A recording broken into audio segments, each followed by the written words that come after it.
നമസ്കാരം. KJ Johnson എന്ന പോലീസുകാരന്റെ അന്വേഷണ മികവാണ് കാസർഗോഡ് ബേക്കൽ പൂച്ചക്കാട് പ്രവാസി വ്യവസായി അബ്ദുൽ ഗഫൂറിന്റെ മരണം കൊലപാതകമെന്ന് തെളിയിച്ചത്. ഡിജിറ്റൽ തെളിവുകളടക്കം പരിശോധിച്ചാണ് കൊലപാതകമെന്ന് വ്യക്തമായത്. കേസിന്റെ നാൾ വഴികളെക്കുറിച്ച് അന്വേഷണ ഉദ്യോഗസ്ഥനായ DCRB DYSP KJ ജോൺസൺ വെളിപ്പെടുത്തുന്നു.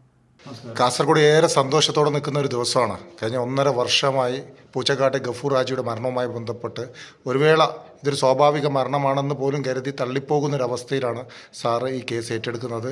2 ആഴ്ചക്കുള്ളിൽ തന്നെ ഈ കേസ് കൊലപാതകമാണെന്ന് തിരിച്ചറിയുകയും ചെയ്തു, പ്രതികളെ പിടികൂടുകയും ചെയ്തു. എങ്ങനെയാണ് സംഭവം കാര്യങ്ങൾ നടന്നത്? മുന്നന്വേഷണം വെരിഫൈ ചെയ്തു.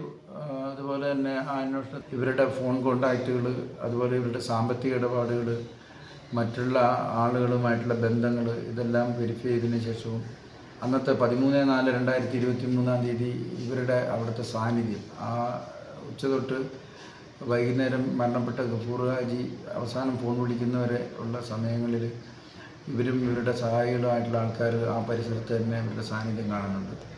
കൂടാതെ തന്നെ ഇവർ സ്വയം സൃഷ്ടിച്ചെടുത്ത ചില തെളിവുകൾ, ഇവർ ഉണ്ടായിരുന്ന പരിസരത്ത് മറ്റ് തെളിവുകളും വെച്ച് നോക്കുമ്പോൾ ഇത് അവർ കേസിനെ വഴിതെറ്റിക്കാൻ ശ്രമിക്കുന്നതായിട്ട് തോന്നി. അപ്പോൾ അത് വെച്ച് കൂടുതലായിട്ട് അന്വേഷണം നടത്തിയപ്പം ഇത്തരമൊരു പ്രവൃത്തി ചെയ്യുന്നതിന് വേണ്ടിയിട്ട് അവർ മുൻകൂട്ടി തയ്യാറാക്കിയ ഒരു തിരക്കഥയുടെ ഭാഗമാണ് മനസ്സിലാവുകയും അത് ഞങ്ങൾ വീണ്ടും വെരിഫൈ ചെയ്ത് അന്വേഷണം നടത്തുകയും മാറി ഇവരെ പലതവണയായിട്ട് നോട്ടീസ് കൊടുത്ത് ഓഫീസിൽ വിളിച്ചു വരുത്തി ചോദ്യം ചെയ്യും, ബന്ധപ്പെട്ട മറ്റ് സാക്ഷികളെ വിളിച്ചു വരുത്തി സ്ഥലത്തും പോയി അന്വേഷണം നടത്തുകയും mobile phone location, CDR, GPS സംവിധാനങ്ങൾ എല്ലാം ശാസ്ത്രീയമായിട്ട് പരിശോധിക്കുകയും മറ്റും ചെയ്തതിൽ വെച്ചിട്ടാണ് ഇതൊരു കൊലപാതകമാണെന്നും ഇതിൽ ഇവർക്കുള്ള പങ്ക് എന്താണെന്നുള്ളതും. അതിനു മുമ്പ് ഗഫൂർ ഹാജി ഒരു 6 മാസം മുമ്പ് അടുത്ത ബന്ധുക്കളിൽ നിന്നും വാങ്ങിയ സ്വർണ്ണാഭരണങ്ങളിൽ ചില ഭാഗങ്ങൾ ഇവർ ചില ജ്വല്ലറികളിൽ കൊടുക്കുകയും പഴയ സ്വർണം വിൽക്കുന്ന കടകളിൽ കൊടുക്കുകയും അതിന് പകരം പുതിയ സ്വർണം വാങ്ങുകയും ആ പുതിയ സ്വർണം ചില ബാങ്കുകളിൽ ക്രെഡിറ്റ് ചെയ്യുകയും മറ്റ് സ്ഥലങ്ങളിൽ വിൽക്കുകയും പണം വാങ്ങുകയൊക്കെ ചെയ്തതായിട്ട് ഞങ്ങൾക്ക് ബോധ്യപ്പെട്ടത്.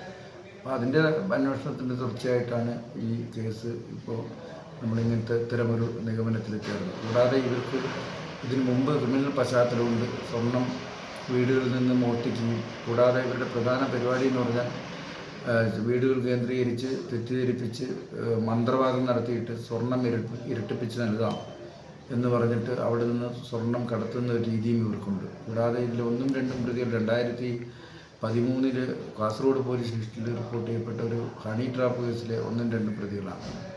സഹായികളായിട്ടുള്ള സ്ത്രീകളുടെ പേരിൽ കണക്കിൽപ്പെടാത്ത രീതിയിലുള്ള പണം ഇവരുടെ ബാങ്ക് അക്കൗണ്ടുകളിൽ വന്നതിൽ ചോദ്യം ചെയ്തതിൽ അതിന് തൃപ്തികരമായ മറുപടിയൊന്നും തന്നെ ഇവർക്ക് നൽകാൻ സാധിച്ചിട്ടില്ലാത്തതും, അതിൽ നിന്ന് ഈ സ്വർണവും അതുപോലെ മന്ത്രവാദവും കൂടോത്രവും ഒക്കെ ചെയ്ത് കിട്ടുന്ന പണം മറ്റ് മാർഗങ്ങളിൽ വിനിയോഗിക്കുന്നതിന് വേണ്ടിയിട്ടാണ് ഇവർ ഈ കൂട്ടാളികളെ ഉപയോഗിച്ചിരുന്നതെന്ന് നമുക്ക് ബോധ്യമായിട്ടില്ല. സാർ, ഇവരൊക്കെ വിദ്യാഭ്യാസ യോഗ്യതയുള്ളവരാണോ പ്രതികൾ? വിദ്യാഭ്യാസ യോഗ്യതയൊന്നും ഇവർക്ക് കാര്യമായിട്ടില്ല. 1ാം പ്രതിയായിട്ടുള്ള ബേസിന് 8ാം ക്ലാസ് വിദ്യാഭ്യാസവും 2ാം പ്രതിയായ ഷമീമ, ജിന്നുമ്മ എന്നാണ് അവരെ വിളിക്കുന്നത്, ആ സ്ത്രീക്ക് 10ാം ക്ലാസ് വിദ്യാഭ്യാസമുള്ളൂ. ഈ SLC ഫെയിൽഡാണ് അവർ. 3ാമത്തെ പ്രതി അസ്നിഫ +2 കഴിഞ്ഞിട്ട് നഴ്സറി സ്കൂൾ ട്രെയിനിങ് കഴിഞ്ഞ ഒരു സ്ത്രീയാണ്. 3ാമത്തെ സ്ത്രീക്ക് 8ാം ക്ലാസ് വിദ്യാഭ്യാസം ഉണ്ട്. സാർ, ഇതിനിടയിൽ ഡോക്ടറായി എന്നൊക്കെ പറഞ്ഞിട്ട് ഇവർ പ്രചരിപ്പിച്ചിട്ടുണ്ടായിരുന്നു ഒരു വീഡിയോ. ഈ ഡോക്ടറായി എന്ന് പ്രചരിപ്പിച്ച ഒരു വീഡിയോ ഇവർ കളമശ്ശേരിയിൽ ഉള്ള ഒരു അക്യൂപങ്ചർ സ്ഥാപനം, അത് രജിസ്റ്റേർഡ് ആയിട്ടുള്ളതോ ശാസ്ത്രീയമായിട്ടുള്ളതായിട്ടുള്ള സ്ഥാപനമൊന്നുമല്ല. അത് ഇവർക്ക് മന്ത്രവാദത്തിനും അതുപോലുള്ള കൂടോത്രത്തിനും ഉപയോഗിക്കുന്നതിന് വേണ്ടിയിട്ട് അവിടെ ഒരു സ്ത്രീ നടത്തുന്ന സ്ഥാപനത്തിൽ പോയിട്ട് അതിൻ്റെ ബേസിക് ആയിട്ടുള്ള ചില കാര്യങ്ങൾ പഠിക്കുകയും ആ സ്ഥാപനത്തിലെ അവിടെ നടത്തിപ്പുകാരിയായ അവരുടെ കോട്ടും അതുപോലെ തന്നെ സ്റ്റെതസ്കോപ്പും ഒക്കെ ധരിച്ചിട്ട് ആണ് ഇവരെ മൊബൈലിൽ ആ ഒരു റീല് ചെയ്തിട്ടുള്ളത്. അല്ലാണ്ട് ഇവർക്ക് 10ാം ക്ലാസ് പോലും പാസ്സാവാത്ത സ്ത്രീക്ക് ഡോക്ടറായി ആവുക എന്നുള്ളത് എങ്ങനെയാണ് നടക്കുന്നത്? ഈ ഗഫൂർ ഹാജി മരണപ്പെട്ട ദിവസം ഇവർ, അതായത് കൊലപാതകമാണെന്ന് പോലും തിരിച്ചറിയാത്ത സമയത്ത് ഇവർ വക്കീലിൻ്റെ സഹായം തേടിയതായിട്ട് മനസ്സിലാക്കാൻ സാധിക്കുന്നുണ്ട്.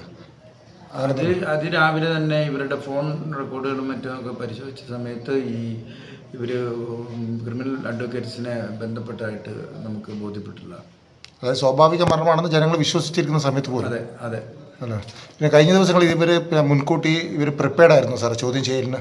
ഇവർ അങ്ങനെയൊക്കെ നമുക്ക് സംശയിക്കാവുന്നതാണ്. ഇവർ താമസ സ്ഥലത്ത് ഉണ്ടായിരുന്നില്ല. ഇവരെല്ലാവരും തന്നെ ഇവരെ ഇവിടെ നിന്നും കണ്ണൂർ പോയിട്ടൊരു പ്രത്യേക സ്ഥലത്ത് കേന്ദ്രീകരിക്കുകയും അവിടെ നിന്ന് ചർച്ച നടത്തുകയും ഒക്കെ ചെയ്തതിനു ശേഷമാണ് അന്വേഷണത്തിന് ആയിട്ട് ഇവിടെ എത്തിച്ചേർന്നിട്ടുള്ളതാണെന്ന് നമുക്ക് മനസ്സിലാക്കാൻ സാധിക്കും. എങ്ങനെ കൊലപ്പെടുത്തിയെന്നാണ് പറയുന്നത് സാർ ഗഫൂർ ഹാജിനെ? ഇപ്പം നിലവിലെന്ന് പറഞ്ഞിട്ടുണ്ടെങ്കിൽ ഇത് പോസ്റ്റ്മോർട്ടം റിപ്പോർട്ടും അതുപോലെ തന്നെ കെമിക്കൽ അനാലിസിസ് റിപ്പോർട്ടും അതുപോലെ തന്നെ ഇവരുടെ അന്നത്തെ പ്രവൃത്തിയും ചോദ്യം ചെയ്യലിൽ വെച്ചിട്ട് ഭിത്തിയിൽ തലചേർത്തിടിച്ചതിൽ വെച്ചിട്ടാണ് ഉള്ള മരണമാണെന്നാണ് ബോധ്യപ്പെട്ടിട്ടുള്ളത്.